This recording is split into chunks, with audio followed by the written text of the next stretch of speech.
Swecker. Chris, thanks so much for joining the program. I want to go big picture, and I don't want to scare the public out there, but I do want to talk about the current threat.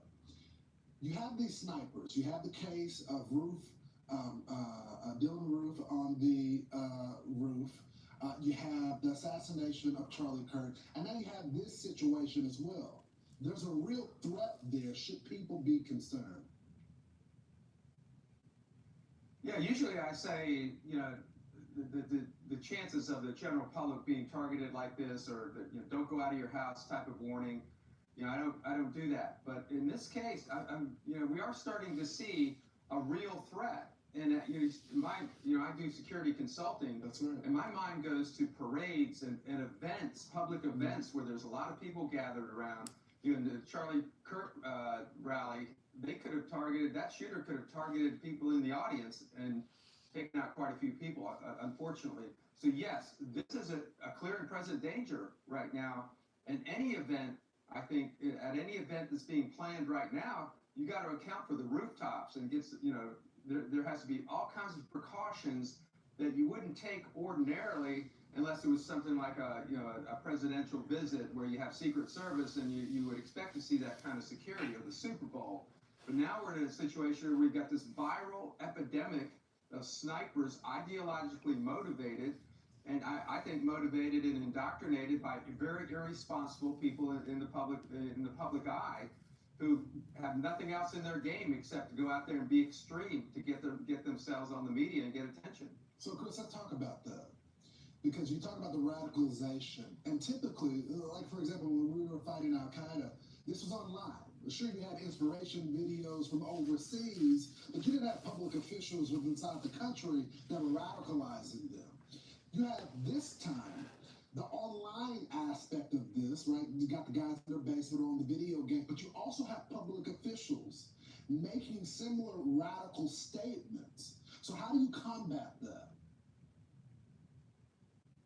Yeah, so we worked a terrorism case here in North Carolina when I was the agent in charge, and we filed a RICO case against Hezbollah.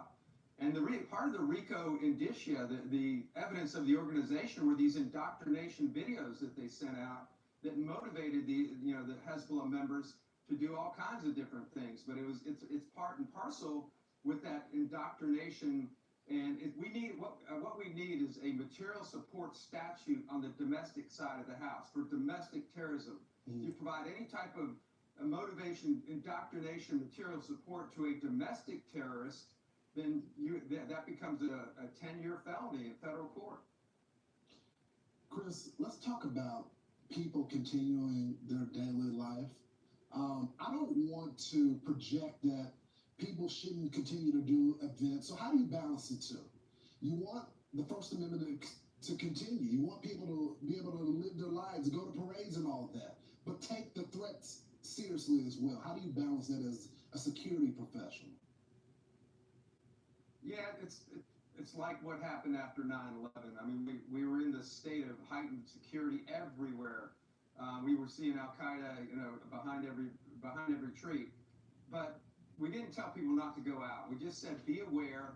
If you see something, say something. If you're around somebody who's being radicalized, who's showing, just kicking off those red flag alarms that you notice because you know this person, then say something to a law enforcement official. And I think a lot of people are afraid to stigmatize somebody by reporting something. That's not the case. Law enforcement, the FBI, the agencies can sort through that information, and it only goes somewhere if there's some substance behind it. So again, don't go out. We're not saying don't go out your front door. What we're saying is be hyper aware of your surroundings. Be aware of somebody drops a backpack somewhere. Somebody's dressed a trench coat in the summer. Somebody's carrying a long object. Just common sense things that raise the hair on the back of your neck. If you see it, report it. When you see it, report it, and then law enforcement have to act on it. And I met Thomas Crooks in Butler. People saw him on that building, and even law enforcement saw him. You got to react quickly to those situations. Chris, thanks so much for joining the program this morning. Really appreciate it. I'm Steve Ducey. I'm Brian Kilmeade. And I'm Ainsley Earhart. And click here to subscribe to the Fox News YouTube page to catch our hottest interviews and most compelling analysis.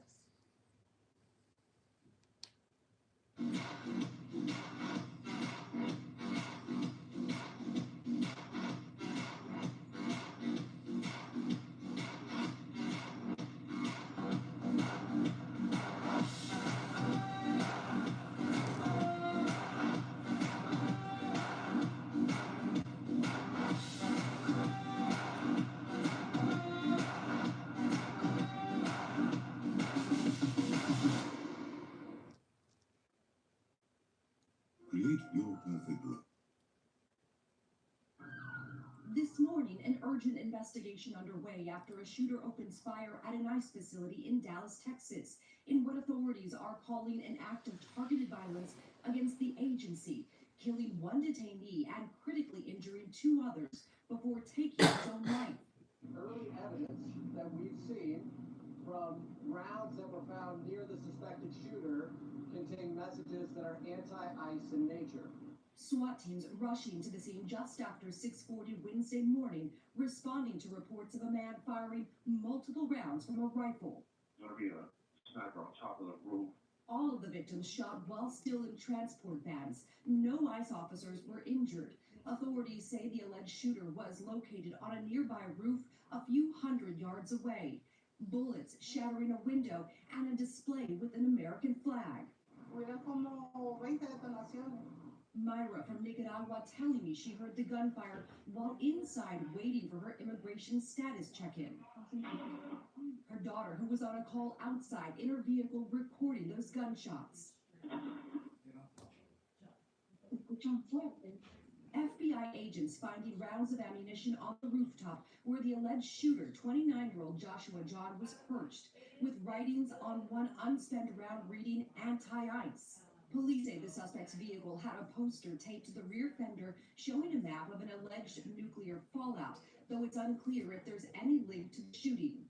According to his friends, the alleged gunman was not overly political and was mainly interested in video games and internet culture. This attack comes on the heels of a bomb threat on the same facility just last month. And in July, authorities say multiple armed assailants attacked an ICE facility in Alvarado, Texas, where one officer was wounded. This is the second time I've had to stand in front of you to talk about a shooter at one of my facilities. It's just gotta stop. Back in Dallas, the community now in mourning. Pray for the speedy recovery for those who are hurt or injured in what happened. We're a country and a city that needs prayer. We have confirmed that later on this morning, this ICE facility will open back up. That woman I spoke with, Myra, she has an appointment at 11 a.m. She says she is very nervous about coming back here. All of this coming amid a new poll that was released asking Americans, do you feel like the violence in this country is happening because of how people talk about politics? 82% said yes. George? Such a tense time. Okay, Maria, thanks very much.